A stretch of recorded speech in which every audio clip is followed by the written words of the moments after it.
Imagine that you're seated in a theater looking at the curtain which hides the blank screen as you wait for the feature picture to begin. What will this picture do for you? How will it affect you? What impact will it have on your life? Will you feel moved, perhaps even to tears? Will you laugh at a comedy or feel terrified at the crises faced by the hero or heroine? Will you feel wonderful waves of love and compassion or surges of resentment? All these feelings will pulse through you and more. For the picture you will see is about the most fascinating person in the world, yourself. In this theater, which is in the mind and heart of each of us, you are the producer, director, writer, actor or actress, hero, and the villain. You are the film technician up in the booth, and the audience which reacts to this thrilling drama. The exciting story unfolding upon this inner screen is one which is invented every second of your life, yesterday, tomorrow, but most important, right now. You watch the image upon that screen, and you invent the image upon that screen right now. Will the story have a happy ending? Is it full of happiness and success, or sorrow and failure? The storyline is already there, and the discerning eye can tell the direction in which the story will go. But one realization can comfort you. Since you are the dramatist, the director, and the actor, you can change the story as it unfolds, now, this instant, and for your whole lifetime. It seems that you can make this a success story. You can be the hero and conquer the villain. You can make this a heartwarming story which will enrich the lives of all who know you, rather than a drab mechanical tale, a chronicle of boredom. It's all inside you. It all depends on what you do with an image you carry inside you, an image which is your most important tool for good or for ill. It all depends on you and your self-image. The self-image is your own conception of the sort of person you are. It's a product of past experiences, successes and failures, humiliations and triumphs, and the way other people react to you, especially in early childhood. From these factors and from others, you build up a picture of yourself which you believe is true. The picture may be false, and in many cases is false, but the important fact here is that you act just as if it were true. For all intents and purposes, it is true. If it's a good, healthy, successful self-image, fine, but if it can stand some improvement, you can change it for the better and start getting the kind of results such a change will bring about. There's a story about a Wisconsin farmer who was walking through his fields one day when he stumbled over a little glass jug in his pumpkin patch. Out of curiosity, he poked a young pumpkin through the neck of the jug, being careful not to break the vine. Then he placed his little experiment back on the ground and walked away. When harvest time came, the farmer was working his way down a row of big ripe pumpkins when he again came upon the glass jug. But this time it looked different. Picking it up, he discovered that the young pumpkin he'd poked inside now completely filled its glass prison. Having no more room, it had stopped growing. The farmer broke the jug and held in his hand a runt pumpkin, less than half the size of all the other pumpkins and exactly the shape of the jug. Well, people aren't pumpkins, but our self-image is something like that jug. It determines the size and kind of person we become. The similarity ends with the fact that we can remove our self-imposed limitations by enlarging our self-image. We form a mental picture of ourselves through experience, and we can change that picture the same way, through experience. If the actual experience we need is not available to us, we can, according to self-image psychology, create that experience synthetically. Now, scientists agree that the human nervous system is incapable of distinguishing between actual experience and the same experience imagined vividly and in complete detail.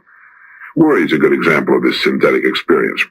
When a person worries about something, he projects himself mentally, emotionally, even physically, into a situation that hasn't even occurred. The man who worries intensely about, well, say, failure, finds himself experiencing the same reactions that accompany actual failure, feelings of anxiety, inadequacy, and humiliation, and eventually headaches and an upset stomach. As far as his mind and body are concerned, he has failed. And if he worries about it long enough, if he concentrates on failure intensely enough, he will upset himself to the extent that he will fail, and he'll get sick. Now, everything can be used in either of two ways, positively or negatively, constructively or destructively. Worry is the negative use of creative imagination. It's a negative synthetic experience. But most people apparently never realize that positive results, just as real as the negative results of worry, can be achieved through using our imagination constructively. The man who worries about failure is unwittingly defeating himself. He's feeding his mind the wrong data. If he spent the same amount of time visualizing success as he spends thinking about failure, he could reverse the process of synthetic experience.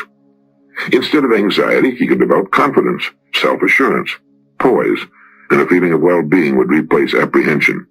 By concentrating on the success he desires, by synthetically experiencing that success, he can expand his self-image into that of a person for whom success is normal, expected.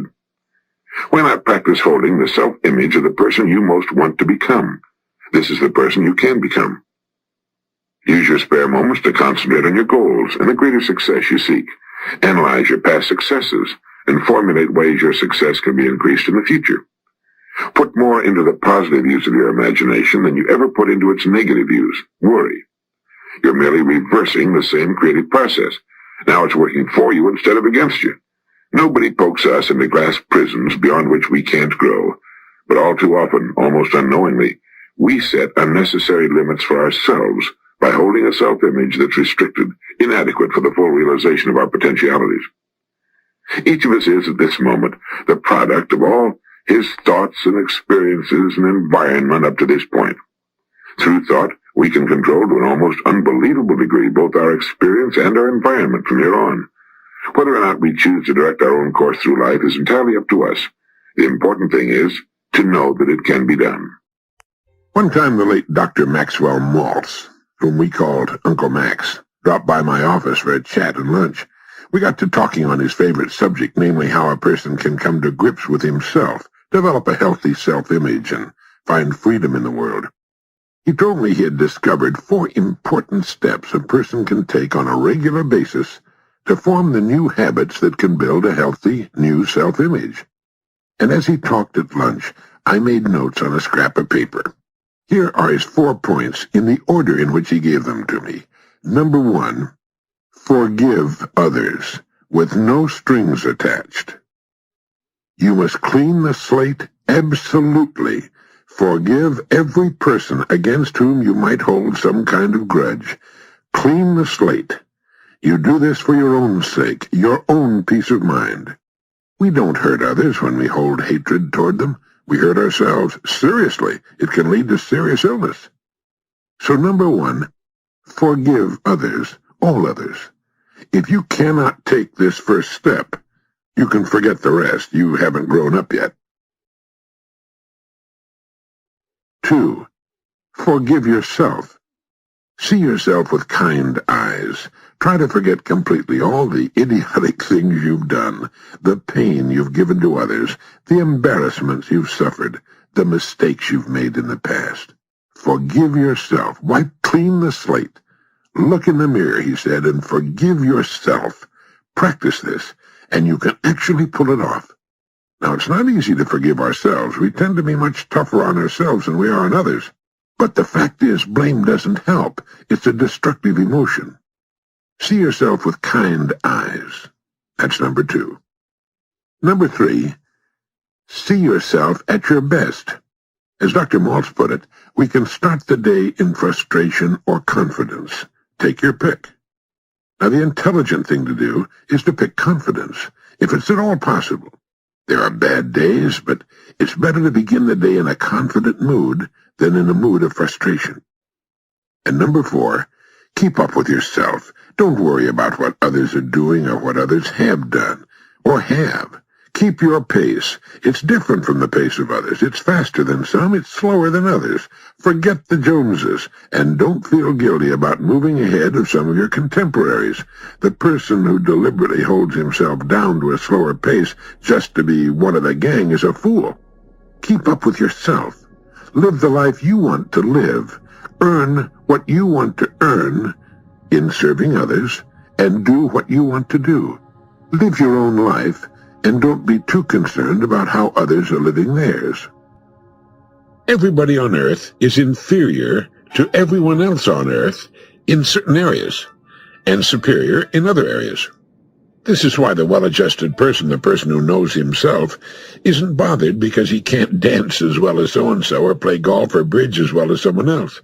It would be completely impossible for any one human being to be as good at everything as every other human being.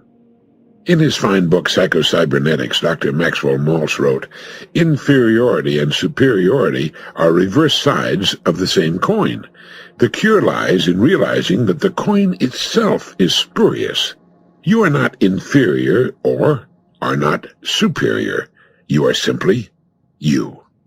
You as a personality are not in competition with any other personality simply because there's not another person on the face of the earth like you, or in your particular class. You're an individual. You are unique. You are not like any other person. You're not supposed to be like any other person. And no other person is supposed to be like you." The doctor went on to write, "God did not create a standard person and in some way label that person by saying, 'This is it.' He made every human being individual and unique, just as he made every snowflake individual and unique. God created short people and tall people," Dr. Maxwell Maltz wrote, "large people and small people, skinny people and fat people, black, yellow, red, and white people. He's never indicated any preference for anyone's size, shape, or color. Abraham Lincoln once said, 'God must have loved the common people, for he made so many of them.' He was wrong. There is no common man, no standardized common pattern. He would have been near the truth had he said, 'God must have loved uncommon people, for he made so many of them.' Anybody could make himself feel inferior if he didn't realize that he's unlike any other human being who ever lived on Earth. If he understands fully and completely, intellectually and emotionally, that he is a unique and different individual, he cannot have an inferiority complex. How could he? Since there's no standard against which to judge if every person is different, and every person is different, man and woman. Nothing on Earth happens purely by accident. A person is living because he was meant to live, and he has talents and abilities that are totally his own, or her own, unique with him or her. His job then as a person is to learn to know himself. If he does, he will like himself, for he will discover he's quite a person after all.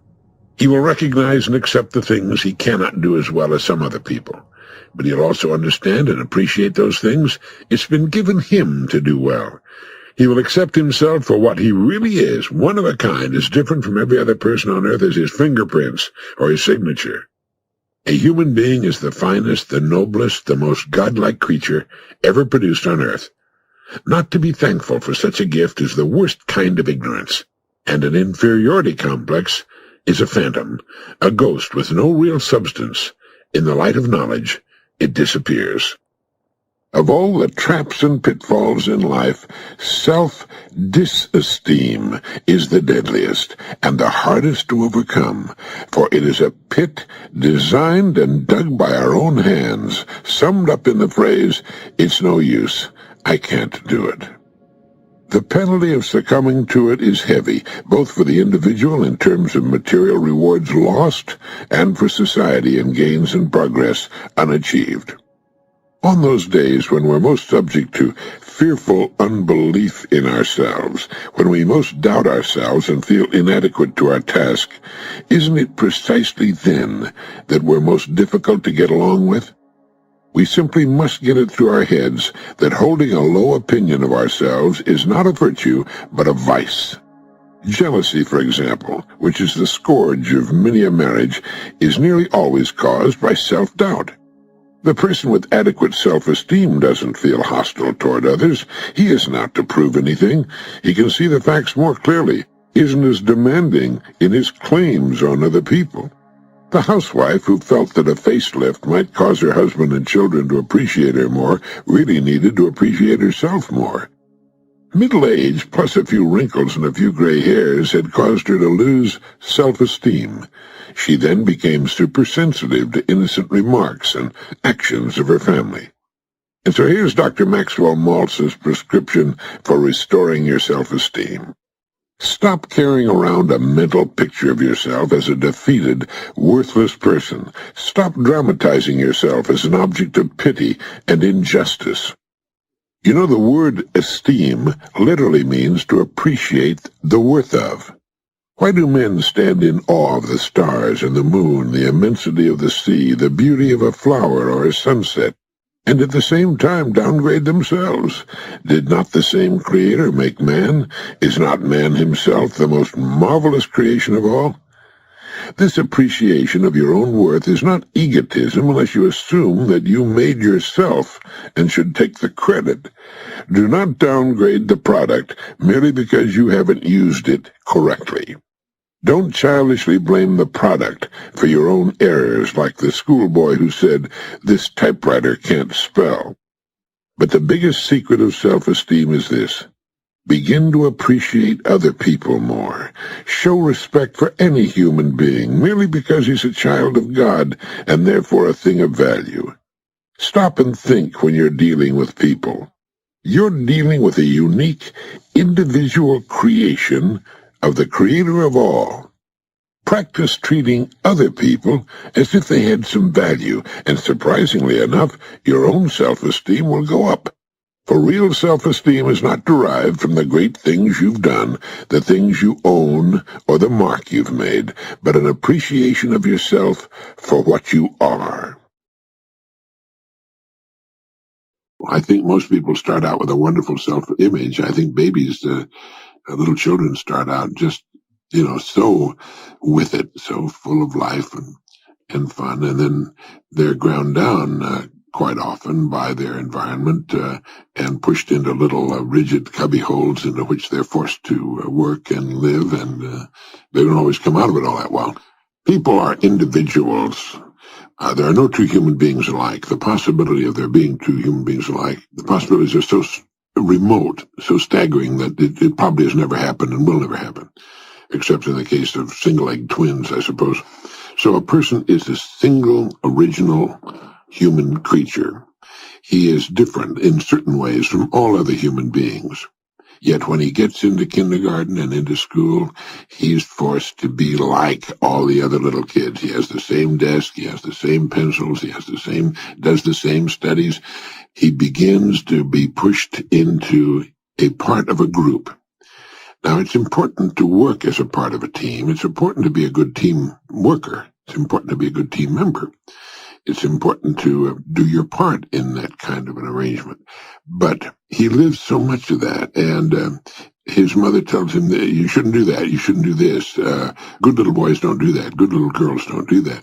He is milled down to some extent until he begins to see himself, or she begins to see herself, as sort of an indistinguishable member of a large group of people that age. And then, of course, youngsters go through a time when it's very important that they be accepted by their peers. And so the most important thing they can do in the world is to become indistinguishable from their peers. They dress alike. They wear the same clothes. I did when I was in high school. We all did. I remember when my daughter used to spend a couple of hours working at getting so scuzzy in her dress, as she used to put it, so that her jeans would look so faded and her, everything would look so secondhand. If people knew how hard they worked to look so shabby, they wouldn't believe it. But she had to do that in order to fit into her group. And of course, we go through that. Then in college, the same thing goes on. People in college are, again, fit into groups, and they get into things like social psychology and that, and they are, in many ways, socialized as persons. Quite often, the individual is lost sight of in all of this big, thick melange of things that goes on. And what someone needs to do is keep reminding them every day, hey, remember now, you're a distinct individual with distinct possibilities. And, of course, they don't do that. Lewis Mumford has written that the great mass of comfortable, well-fed people of our civilization live lives of emotional apathy and mental torpor. Lives of enfeebled desire, second-hand, derivative lives. And he said the Greeks had a word for this pallid simulacrum of real existence. They called it Hades. Sidney Harris began his strictly personal column back in 1943. One of my favorite columns was one in which he told about walking with a friend of his to the newsstand. His friend bought a paper, thanking the vendor politely. The vendor didn't even acknowledge it. "A sullen fellow, isn't he?" Harris commented. "Always that way every night," shrugged his friend. "Then why do you continue being so polite to him?" Sidney Harris asked. "Why not?" inquired his friend. "Why should I let him decide how I'm going to act?" As Harris thought about the incident later, it occurred to him that the operating word was act. His friend acts toward people. Many of us react toward them. He has a sense of inner balance lacking in many of us frail and uncertain creatures. He knows who he is, what he stands for, and how he should behave. No boor is going to disturb the equilibrium of his nature. He simply refuses to return incivility with incivility, because then he'd no longer be in command of his own conduct, but a mere responder to others. When we're enjoined in the Bible to return good for evil, we look upon this as a moral injunction, which it is, but it's also a psychological prescription for our emotional health. Nobody is unhappier than the perpetual reactor. His center of emotional gravity is not rooted within himself, where it belongs, but in the world outside him. His spiritual temperature is always being raised or lowered by the social